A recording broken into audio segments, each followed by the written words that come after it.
여러분 안녕하십니까? 뉴스데스크 제주입니다. 제주에서도 내일부터 새로운 코로나19 방역 체계인 단계적 일상회복 1차 개편안이 시행됩니다. 이에 따라 식당과 카페, 학원과 영화관, 실내 체육시설과 PC방 등 다중 이용시설의 영업시간과 인원 제한이 해제되고 유흥시설은 밤 12시까지 운영됩니다.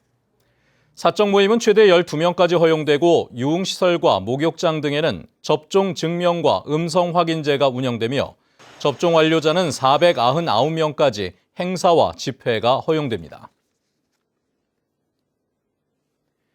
제주 지역에서는 오늘 오후 5시까지 코로나19 확진자 2명이 발생했습니다. 이들은 모두 제주시 사우나 집단 감염 사례였는데 최근 일주일간 일일 평균 확진자는 4.71명입니다. 내일부터는 12살에서 15살 사이 소아 청소년 1차 접종이 시작되고 접종 완료 후 6개월이 지난 50대와 기저질환자, 우선 접종 직업군에 대한 추가 접종 사전 예약이 시작됩니다. 개발 행위가 엄격히 제한되는 절대 보전 지역이 늘어날 것으로 보입니다. 제주도가 공고한 변경안에 따르면 절대 보전 지역은 해안선 변경에 따른 바닷가 확대와 해안사고 보전, 저류지와 하천, 용암동굴이 추가되면서 44만 제곱미터가 늘어나고 제주 고사리 섬 등 멸종 위기생물 군락지의 생태계 보전 등급이 높아집니다. 제주도는 11월 15일까지 변경안을 주민 열람한 뒤 도의회 동의를 얻어 최종 고시할 계획입니다.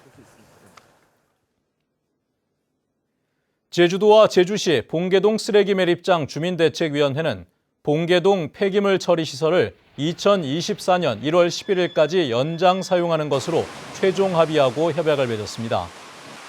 봉계동 폐기물 처리 시설 사용 기한은 당초 오늘까지였지만 색달동 광역 음식물 처리 시설이 소송으로 지연되면서 재연장이 불가피해졌습니다. 협약에 따라 마을 지원과 수건 사업이 추진되며 악취 저감과 사후 관리는 주민들과 협의하게 됩니다. 올레길을 혼자 걷던 60대 여성이 실종돼 경찰이 수색 작업에 나섰습니다.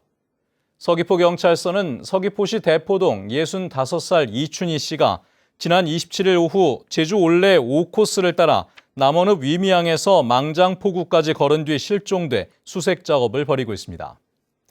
이 씨는 키 150cm 초반이며 검정색 옷과 모자에 안경을 쓰고 가방을 맨 상태였는데 경찰은 CCTV 영상 등을 바탕으로 행적을 찾고 있습니다.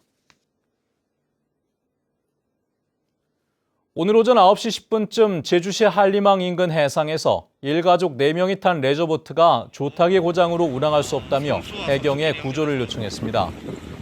해경은 연안 구조정을 출동시켜 레저보트를 20분 만에 한림항으로 예인했는데 해경은 이달 들어서만 모터보트 사고 5건이 발생했다며 출항 전 점검하고 구명조끼를 착용하라고 당부했습니다.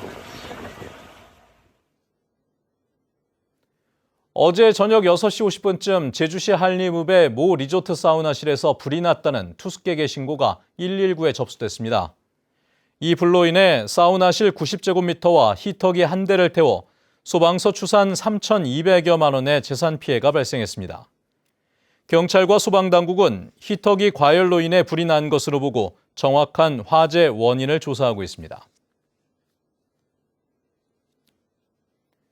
코로나19 상황에서도 제주를 찾는 관광객이 늘면서 렌터카 교통사고가 증가한 것으로 나타났습니다.